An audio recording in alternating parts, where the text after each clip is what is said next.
우리 이 시간 우리 앞뒤 좌우에 계신 우리 장로님, 권사님, 집사님, 성도님들과 인사하겠습니다. 사랑하고 축복합니다. 한 번 더 인사하도록 하겠습니다. 믿음으로 삽시다.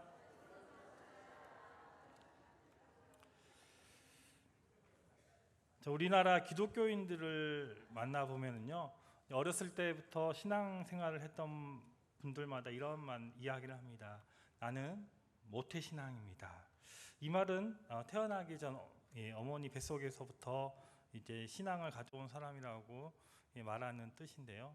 이러한 말은 목회하는 사람에 의해서도, 또한 교회 직분을 가진 자의 사람에게서도, 또 신실한 성도의 입에서도 흔히 들을 수 있는 말입니다. 심지어 예전에는 교회를 다니다 지금은 교회 생활 안 하는 사람들의 말을 들어보면요, 제가 원래는 모태신앙이었는데 지금은 교회 다니지 않습니다. 또 언젠가는 다시 교회 가게 되겠지요 라는 그런 말을 듣게 됩니다. 오늘 본문의 내용은요, 성도들에게 있어서 예수 그리스도를 믿는다는 참된 의미가 무엇인지에 대한 내용입니다. 당신은 그리스도인입니까? 당신은 신앙을 가졌습니까? 라는 이러한 질문 앞에 많은 사람들이 하나님을 믿고 또한 예수님을 믿는다고 이야기합니다. 그리고 나는 교회도 잘 다니고 있고 또한 직분도 있다라고 이야기도 합니다. 그러나 우리가 명심해야 할 것은, 우리가 교회를 다닌다고 해서, 또한 우리가 직분을 가지고 있다고 해서 그것이 우리의 믿음을 증명하는 것이 아니라는 것입니다. 교회에 다니고는 있지만 참된 믿음을 가지고 있지 못한 사람들이 참으로 많기 때문입니다. 하나님을 믿고 우리가 예수님을 믿는다고 하면서도 정작 성경에서 가르치고 있는 참된 믿음에 대해서 알지 못하는 사람들이 적지 않게 있습니다. 사도 베드로가 활동하고 있었던 이 주 1세기에 살았던 성도들의 모습들도 사실은 마찬가지 모습이었습니다. 많은 사람들이 자신은 그리스도인이라고 말하면서 자신은 또한 믿음을 가진 성도라고 또한 자신하였습니다. 그런데 중요한 것은 이 핍박과 이 환난이 오게 되자 하나둘씩 교회를 떠나게 되었고, 또한 믿음을 저버리는 사람들이 많이 생겨나기 시작했습니다. 또한 어떤 사람들은 잘못된 이단 사상에 빠져서 또한 교회를 어지럽히는 사람들도 있었습니다. 이러한 상황 가운데 이 사도 베드로는요, 이 환난과 이 핍박 가운데 있는 이 교회와 성도들을 위로하고, 교회를 어지럽히는 이단 세력들 가운데 교회와 또 이게 성도들을 든든히 세우기 위해서 이 성령의 감동하심으로 오늘 본문이 있는 이 베드로 전서를 기록하게 된 것입니다. 그리고 오늘 본문 말씀을 통해서 이 성도들에게 있어서 참된 믿음은 무엇이며, 참된 믿음을 가진 사람들의 삶은 어떻게 해야 하는가에 대한 가르침을 이제 오늘 본문을 통해서 전해주고 있는데요. 우리는 오늘 본문의 말씀을 통해서 참된 믿음의 의미가 무엇이고 성도들이 살아가야 할 참된 믿음의 삶이 무엇인지 함께 교훈을 나누도록 하겠습니다. 첫째로 이 참된 믿음의 삶은요, 바로 예수 그리스도의 보배로운 피로 대속의 은혜를 받는 것입니다. 본문 18절과 19절의 말씀을 보면, 너희가 알거니와 너희 조상이 물려준 헛된 행실에서 대속함을 받은 것은 은이나 금같이 없어질 것으로 된 것이 아니요 오직 흠없고 점없는 어린 양 같은 그리스도의 보배로운 피로 된 것이라 말씀하고 있습니다. 여기서 우리가 주목해야 할 것은 바로 본문 18절에 나오는 이 대속이라는 말과 본문 19절에 나온 그리스도의 보배로운 피라는 말입니다. 이 사도 베드로는 우리가 하나님을 믿기 이전의 삶은 헛된 행실을 행했던 삶이라고 말하고 있으면서, 이러한 헛된 행실에서 벗어날 수 있는 것은 오직 우리가 예수 그리스도의 보배로운 피로 대속함을 받았기 때문이라고 말씀하고 있는 것입니다. 그러면 예수 그리스도의 보배로운 피라는 말은 바로 예수님께서 십자가에 위에서 우리의 죄와 허물을 위해서 돌아가신 이제 구속의 은혜를 의미하는 것입니다. 그리고 대속이라는 말은 그 구속이라는 말과 같은데요. 그래서 이 예수님의 보배로운 피는요, 십자가의 대속의 은혜, 바로 구속의 은혜를 뜻하고 있는 것입니다. 예수 그리스도의 대속의 은혜와 구속의 공로로 말미암아 우리들이 이 참된 믿음을 가지게 된 것입니다. 그리고 이 땅 가운데 새로운 존재로 살아갈 수 있게 되었다는 것이 바로 성경의 가르침인 것입니다. 그렇다면 우리의 믿음은요, 바로 예수 그리스도의 보배로운 피로 말미암아 그 대속의 은혜의 힘을 입은 그 사건으로부터 바로 시작이 되는 것입니다. 이것은 한마디로 우리가 구원받았을 때 우리의 믿음이 시작되는 것을 말하고 있는데, 우리가 교회 나올 때 믿음이 시작이 되는 것이 아닙니다. 또한 내가 교회의 어떤 종교적인 의식과 행사에 참여함으로 그것 때문에 내가 신앙생활을 이제 시작하는 것이지, 또한 교회에서 우리가 또한 직분을 받음으로 신앙이 시작되는 것이 아님을 우리가 알 수 있는 것입니다. 그래서 참된 의미에서 이 믿음의 시작은요, 바로 예수 그리스도의 대속의 은혜와 구속의 은혜를 체험하는 것으로부터 시작이 되는 것입니다. 그래서 대속이라는 말에는 원래 노예된 상태에서 풀려났다라는 의미가 있다고 합니다. 초기 기독교 시절에 이 사도 베드로가 이 베드로 전서를 기록할 때만 해도요, 이 광활한 영토를 지배했던 이 로마 제국 안에는요, 우리나라 지금 현재 인구 수와 같은 5천만 명의 노예가 있었다라고 합니다. 2000년 전 이 로마 제국 안에 현재 이 대한민국의 인구 수와 같은 노예가 살고 있었던 것만 해도 정말 어마어마한 숫자입니다. 그 당시 노예는요, 참으로 이제 비참한 존재였는데, 노예는 우리나라 이 조선 시대 노비와 같은 동일한 존재라고 생각하시면 됩니다. 노예는 생명을 가진 인격적인 존재가 아니라 주인의 물건이었습니다. 그들은 주인 밑에서 말로 다할 수 없는 이 고통을 당하며 아무런 자유와 인권도 없이 비참하게 살아가고 있었습니다. 그러한 노예들에게 있어서 가장 소망이 되고 그들이 바라는 것이 무엇이었을까요? 그것은 바로 노예의 신분에서 벗어나 자유를 얻는 것이 바로 그들의 소원인데, 이 대속이라는 것은 바로 이러한 노예된 신분에서 자유를 얻게 된다라는 것을 말씀하고 있습니다. 그래서 노예들에게 있어서 정말로 이 대속이란 말은요, 꿈에도 그리워하는 말이 되는 것입니다. 그런데 노예들이 자유를 얻고 대속함을 얻기 위해서는 반드시 필요한 것이 있는데, 이 노예들에게 이 대속함의 자유를 줄 사람이 필요하다는 것입니다. 예를 들어서 어떤 마음씨 좋은 주인이 노예 시장에서 비참하게 살아가는 노예를 불쌍히 여겨서 자신이 이 값비싼 비용을 지불하고 그 노예 시장에서 이끌어내어 주어야 한다는 것입니다. 다시 말하면 이 새 주인이 노예를 자유하기 위해서 또한 대가를 지불하고 그에게 자유를 준다라고 하는 것을 바로 대속한다라고 말하는 것입니다.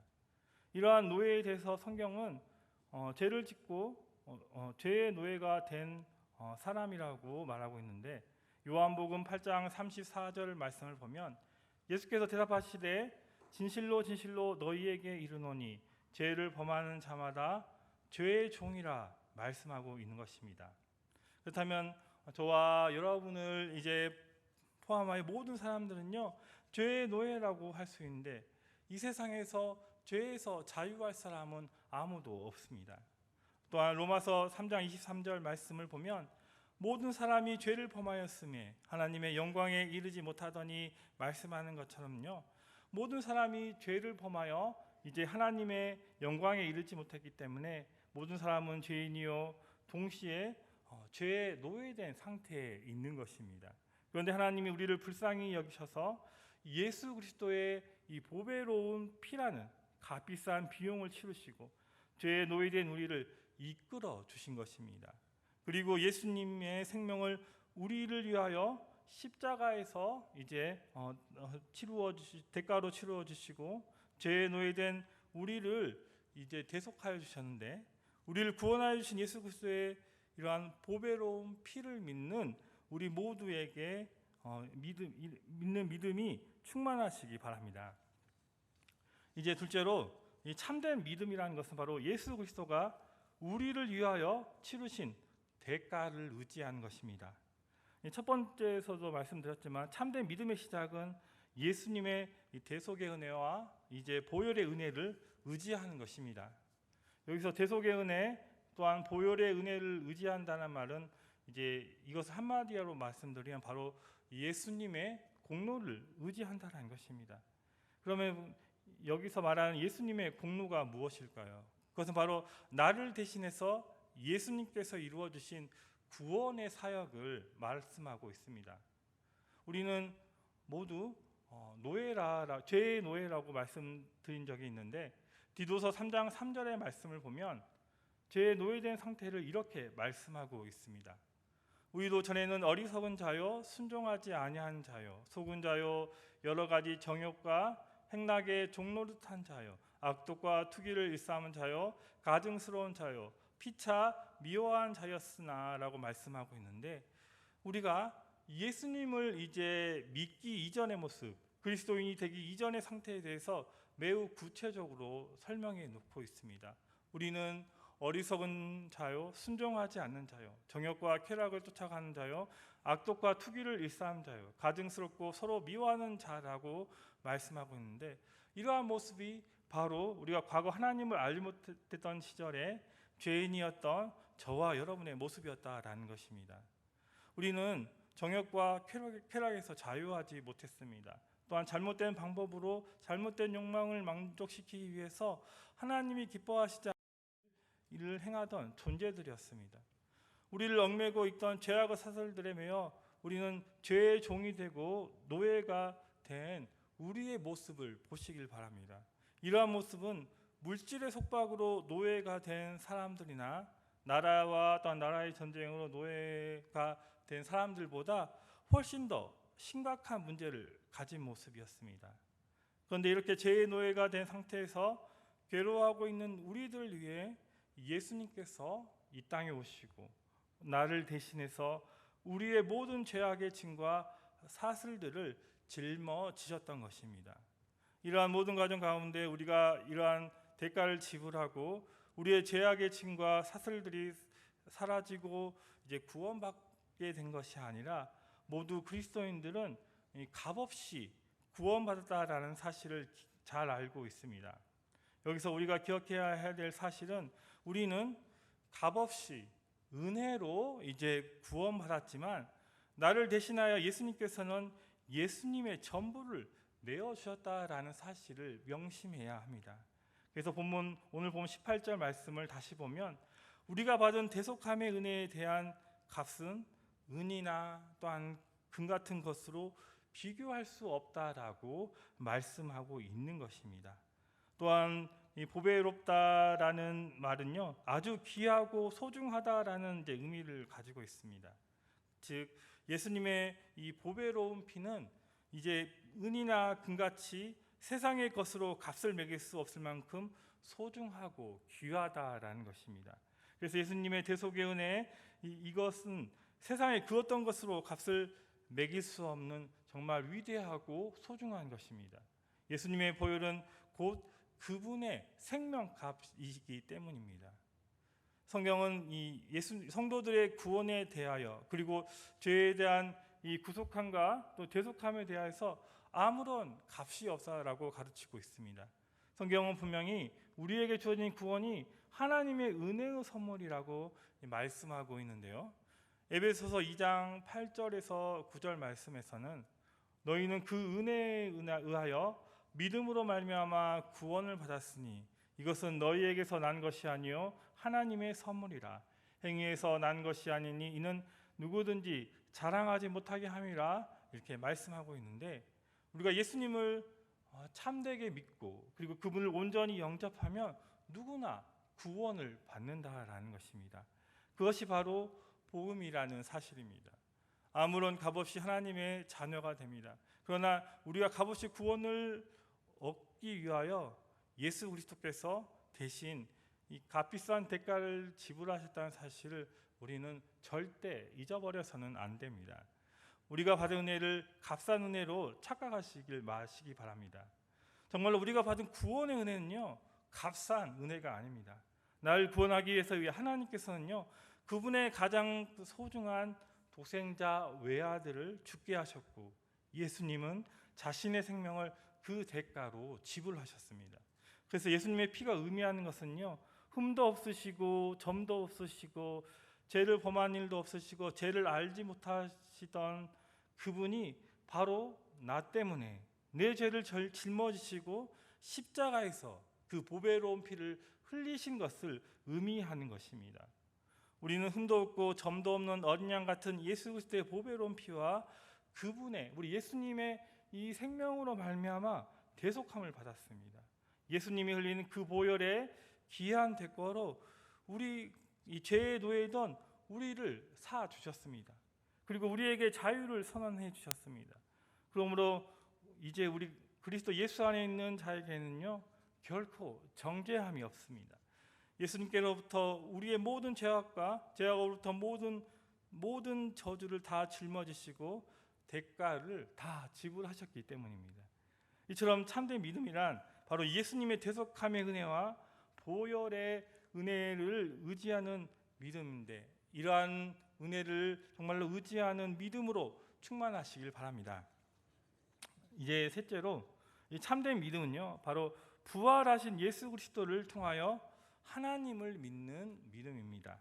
오늘 보면 21절 말씀을 보면 너희는 그를 죽은 자 가운데서 살리시고 영광을 주신 하나님을 그리스도로 말미암아 믿는 자니 너희 믿음과 소망이 하나님께 있게 하셨느니라 말씀하고 있습니다. 이 말씀 보면요 우리 그리스도인의 정체에 대해서 이제 밝혀주고 있는데, 바로 그리스도인은요 하나님을 그리스도로 말미암아 믿는 자라고 말씀하고 있습니다. 그리고 그리스도인들은 어떠한 하나님이심을 믿는지 또한 말씀하고 있는데, 그것은 바로 그리스도를 죽은 자 가운데서 살리신 하나님을 믿고 또한 그리스도에게 영광을 주셨음을 믿는 사람들이라고 성경이 말씀하고 있습니다. 이것은 우리가 하나님을 믿을 때 직접 하나님을 대면하여 믿는 자가 아니고 그리스도로 말미암아 하나님을 믿는 것을 말해주고 있습니다. 그래서 우리가 하나님 앞에 나아갈 수 있는 길은 오직 그리스도로 말미암아입니다. 그래서 예수 그리스도를 믿는 우리가 신앙 고백 없이는요 내가 하나님을 믿는다라고 말할 수가 없고, 또한 그것은 참된 신앙이 아닙니다. 우리가 잘 알고 있는 사도 바울을 보시길 바랍니다. 이 사도 바울도 예수님을 영접하기 전에 분명히 하나님을 믿었습니다. 이러한 사실에 대하여 사도행전 22장 3절에 나는 유대인으로 길리기아 다소에서 났고 이 성에서 자라 가말리엘 문화에서 우리 조상들의 율법에 엄한 교훈을 받았고 오늘 너희 모든 사람처럼 하나님께 대하여 열심히 있는 자라고 말하고 있습니다. 이것은 사도 바울이 과거 구원받기 전에 이 하나님을 아는 것에만 머물고 있는 자신에 대하여 말하고 있는 것입니다. 그런데 그때 바울이 하나님을 머리로만 아는 것에 머물러 있었던 것은 바울이 바로 예수 그리스도에 대한 구원의 도를 믿지 못하였기 때문입니다. 그러면 사도 바울은 과거에 자신의 모습처럼 하나님을 아는 것에 머물러 있는 이 유대인들을 구원하고자 이러한 말씀을 하게 됩니다. 로마서 10장 1절과 2절의 말씀을 보면 형제들아 내 마음에 원하는 바와 하나님께 구하는 바는 이스라엘을 위함이니 곧 그들로 구원을 받게 함이라. 내가 증언하노니 그들이 하나님께 열심히 있으나 올바른 지식을 따른 것이 아니니라. 우리가 방금 읽었던 로마서 10장 1절에 나오는 이스라엘은 이제 유대인을 가리키고 있고 2절에서는 그들이 하나님께 열심히 있으나라고 합니다. 이것은 유대인의 상태가 이 과거 이 사도 바울의 모습처럼 하나님을 머리로만 아는 것에 머물고 있음을 말해주고 있습니다. 그러면서 올바른 지식을 따른 것이 아니니라라고 말씀한 것처럼 유대인들이 하나님을 머리로만 아는 것에 그치게 된 것은 바로 하나님 앞에 나아가는 올바른 지식인 예수 그리스도로 말미암아 가는 길을 알지 못했기 때문입니다. 그래서 우리는요 이 사도 바울 자신이나 또한 사도 바울이 구원시키려고 했었던 유대인들을 통해서 깨닫게 되는 것이 있습니다. 그것은 우리가 하나님을 직접 보고 믿는 것이 아니라 예수 그리스도로 말미암아 믿는 자들이 되는 것입니다. 분명히 이스라엘 백성들도 하나님을 믿습니다. 세상에 많은 사람들이 하나님이 있는 것을 알고 있습니다. 또한 어떤 사람들에게 복음을 전하다 보면 저는 하나님을 알아요, 하나님을 믿어요 이렇게 말하는 사람들을 만나게 됩니다. 그런데 우리는 더 중요한 사실을 알아야 합니다. 그것은 하나님을 아는 것만 가지고는 구원받지 못한다라는 것입니다. 하나님 믿는다라는 사실말로 그리스도인이 될 수가 없다라는 뜻입니다. 왜냐하면 성경은 분명히 예수 그리스도를 말미암지 않고는 아무도 하나님을 만나지 못한다라고 가르치고 있기 때문입니다. 요한복음 14장 6절의 말씀을 보면 예수께서 이르시되 내가 곧 길이요 진리요 생명이니 나로 말미암지 않고는 아버지께로 올 자가 없느니라 이렇게 말씀하면서 우리는 그렇다면 저와 여러분은 하나님을 어떻게 믿고 있을까요? 우리는 오직 그리스도로 말미암아 하나님을 믿어야 합니다. 하나님이 우리를 이처럼 사랑하사 독생자 예수 그리스도를 이 땅에 보내주시고 우리의 죄를 지고 십자가에서 피 흘려 죽으시고 또한 자기에게 새로운 생명을 주시기 위해서 이 사흘 만에 부활하셨다라는 그 사실을 믿는 믿음으로 우리가 하나님께 나아갈 수가 있는 것입니다. 그러므로 예수 그리스도께서 십자가에서 죽으시고 죽은 자 가운데서 사흘 만에 부활하신 이 예수 그리스도를 통하여 우리는 구원의 하나님과 소망의 하나님을 만나볼 수 있게 되는 것입니다. 예수 그리스도를 통하여 하나님을 믿는 참된 믿음을 가지시는 저와 여러분 되시기를 주님의 이름으로 축복합니다. 이제 말씀을 맺겠습니다. 참된 믿음의 삶은요, 바로 우리를 대속하신 예수 그리스도의 보배로운 피와 또한 공로와 부활의 영광을 믿는 믿음을 통해서 가능한 일입니다. 또한 우리 모두 우리를 위하여 십자가에서 죽으시고 부활하신 예수 그리스도를 통하여서 하나님을 믿는 이 참된 믿음의 삶을 살아가시는 우리 영광중앙교회 성도님이 되시기를 주님의 이름으로 축복합니다.